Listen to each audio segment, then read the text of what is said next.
The Garbage Truck by a Hawaiian Shirt. It had been idling there for hours. Angeline observed it from the safety of her window, wondering why it had been chugging away for so long. She hadn't seen it when it initially pulled up, and there had been no sign of someone coming back to claim it or shutting the damn thing off. It wasn't even garbage day.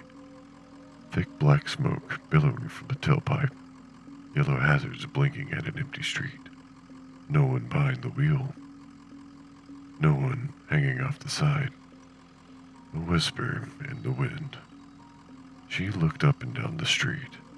Bare lanes and empty windows lining the subdivision as far as the eye could see.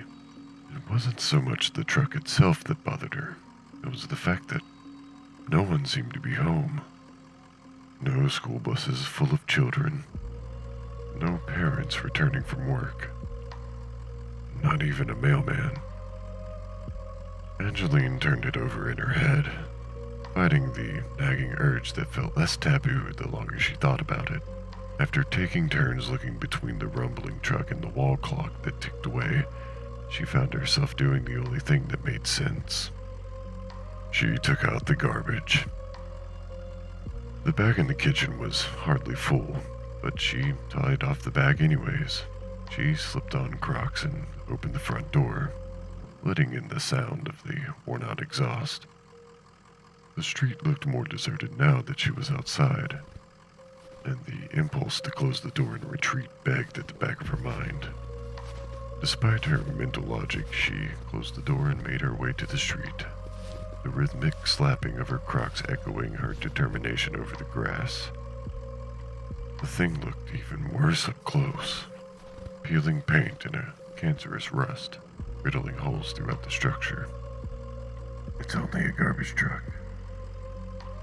There's no one in it. It doesn't even smell. There's nothing to be afraid of. These thoughts drove Angeline on as she marched towards the truck, eager to prove to herself that she could handle this menial task. Hefting the bag to lob it in, Angeline approached the loader and stopped. Dozens of swollen black bags filled the ass end of the truck, each bag stuffed to the point of bursting.